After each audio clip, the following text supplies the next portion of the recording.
It's very hard to make actual progress in any of these areas in an atmosphere of escalation and threat with a gun pointed to Ukraine's head.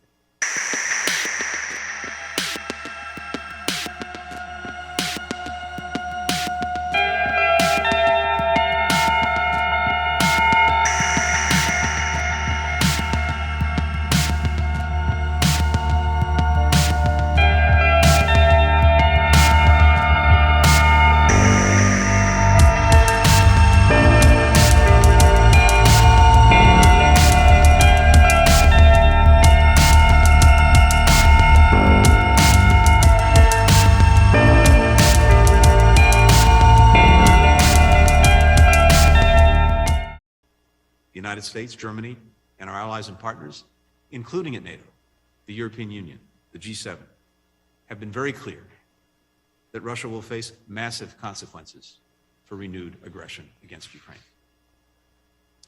In our joint statement in July, Germany and the United States also agreed to work together to support Ukraine's energy security.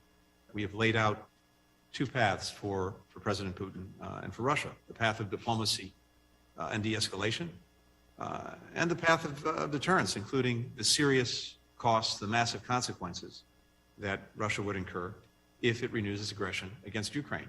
And we are now in the process, the starting process, of testing whether this path of diplomacy and de-escalation can bear fruit. And that depends very much on whether Russia is truly willing to engage it. We have, coming up next week, conversations with Russia bilaterally between the United States and Russia through something that was established last year, the Strategic Stability Dialogue. This came out of the extension of the New START agreement to look at ways that Russia and the United States can continue to pursue arms control. But we're going to have a special session of that dialogue to deal with some of the issues of concern that Russia has raised, as well as issues of concern that the United States has.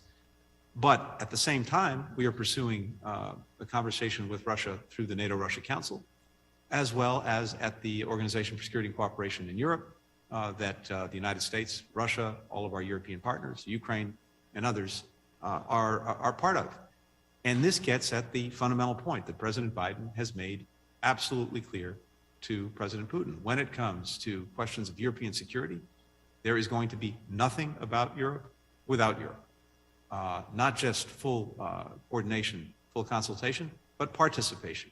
It's very hard to make actual progress in any of these areas in an atmosphere of escalation and threat with a gun pointed to Ukraine's head. So let's see where this goes over the next weeks. Again, I think we are together, as well as with our allies and partners in Europe,